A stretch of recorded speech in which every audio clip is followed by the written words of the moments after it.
Welcome, beloveds. This is part 2 of the science of gratitude. I hope you have started with gratitude journaling, and please do share in comments if at all it has helped you, or if you have gained some new insight, or if you have come up with some specific topics. And it will be helpful if you share it in the comment section so the audience will also be aware about it. In today's session, I will give you two more practices which you can practice. The first thing is, so along with gratitude journaling, the second thing which is gratitude letter. Now again, you may be familiar about it, but let's see if we could go more specific about writing a gratitude letter. And this is one of the practices which I do at the end of the year. Okay, so for me it is a different kind of experience. So I write to myself, but on certain topics which are important to me. So referring to myself but as the second person, and that has really helped me in number of good ways, especially emotionally and mentally. And or many times I write into the present self or the future self, and it gives me a good sense of direction, as in, like, really what am I thinking, where am I going, and what the experience is like for me. And I write a letter to people. I mean, this concept may look like a very old school concept to you, but if you are like me, as in the one who is quite sensitive to certain experiences, or with the interactions with people, or at certain level of understanding, then I'm sure you will enjoy it. And it would be nice if you don't go for a WhatsApp letter, because I'm saying like a real letter. So also write to certain people, and it's just wonderful. And yeah, one another thing which I have done is, let's say you have read a story or some inspirational words, and at times it is just right for us to go back to that letter, to go back to that story or that inspirational words. So it's good that then I have to just open the letter which I have written for myself, and I have to read the story or those inspirational words which I might have written months back or years back. And this practice is really wonderful. Many times it happens, no, that if you are reading a book, then it's like that story or that character is just you, like resembles you, as if you are playing the part, or as if the author has written it for you. So this writing a letter to yourself or to another person is also the same experience. And I'm sure most of you will be aware about open letter thing also. Well, open letter when you are happy, open letter when you are sad, open letter when you are feeling, let's say, anxious or worried, or anything, or when you need motivation or support. So this is again like wonderful ways to support oneself and to support others. So what about gratitude letter is, you will write a letter to the person to whom you are truly grateful. So see, this has to be genuine, it has to be sincere. Even if you are writing for yourself or for your dog, it has to be very genuine and very sincere. And I would say that on this occasion of festivals, you must start it with yourself and with your parents, with your family. Start with them first, and then share it with your close ones, friends. If you are a parent, then with your son or daughter. I'll do it with my dog or well, we do every single day, but of course on certain occasions it means a lot, and how I do it also matters. Or to your partner, you may write a gratitude letter to God also.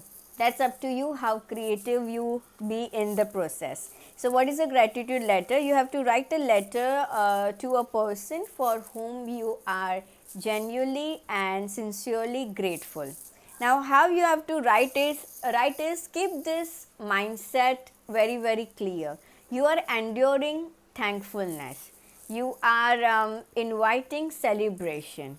So first thing is you pick up the certain qualities or for certain instances or things for which you are truly grateful to this person, or you may choose one experience and just write it about that, but be very specific. Now specific has nothing to do with the details of the event or what has happened, but specific with the gratitude aspect of the event, because you are writing a gratitude letter to the person, right? So how you are grateful to this person because of so and so, but you are going very specific with those details of the event or experience. And maybe you can add how much truly you appreciate this person and what all things you have learned from them, and if you need any assistance or so you can mention. But see, make sure that the focus is on celebration, the focus is on enduring thankfulness.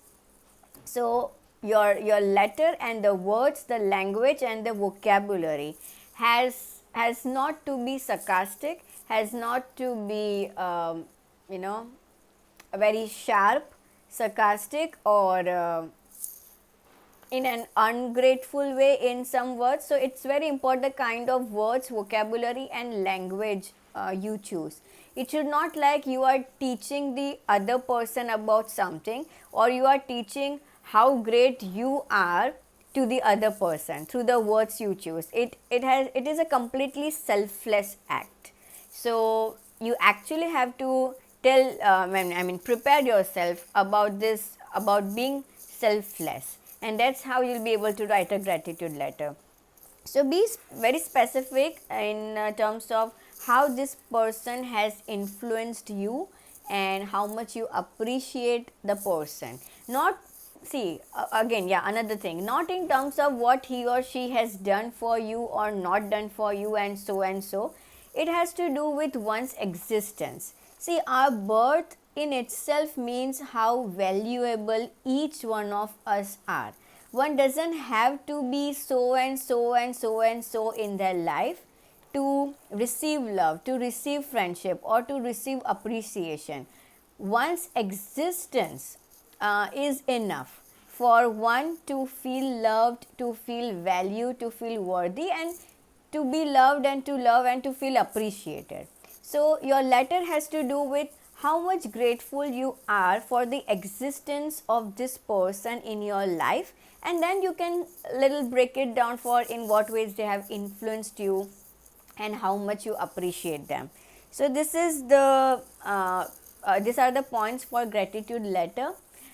One thing, as I was preparing for this session, one thing that came in my mind was this, that many of us just wait, kind of wait for the funeral, like not actually waiting for the funeral, but you must have observed that when certain negative things happen, and or if the person has gone away, I mean if the separation is through because of the breakup or because of death or for whatever reason, or if, or let's say if the person has shifted somewhere else, then usually the people recognizes the value and the importance of person. But what is the need, I mean what's the point of that? When the person is right there and exists in front of you, and in those moments you can create a wonderful life for that person through your gestures, through your behaviors, through your thoughts, through your words. If that's the time when you are just using your outdated sarcasm, and you are just using your narcissistic thing, not narcissistic things, or basically you are just showing your discomfort or your unhappiness, then there is no point, right?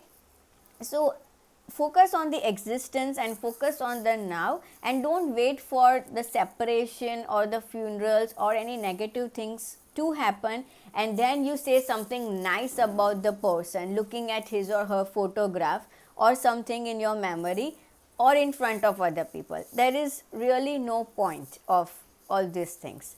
You appreciate the existence and the value of the person right then and there when the person is just existing in your life. I mean, that's just wonderful, no? Second thing is gratitude box or a gratitude jar. Now this is a self thing. Uh, I think my focus here is on building one's character. So it's a character building exercise of gratitude called gratitude box or gratitude jar. Now the idea is this, that you very carefully examine, I mean do a perfect assessment of your strengths and your weaknesses. Do a perfect assessment of your strengths and weaknesses, and then see what more of the strength or the quality you want to improve, I mean you want to increase, and what all weaknesses or certain habits or tendencies you want to eliminate from your life, from your system, and so from your life, okay, from your routine.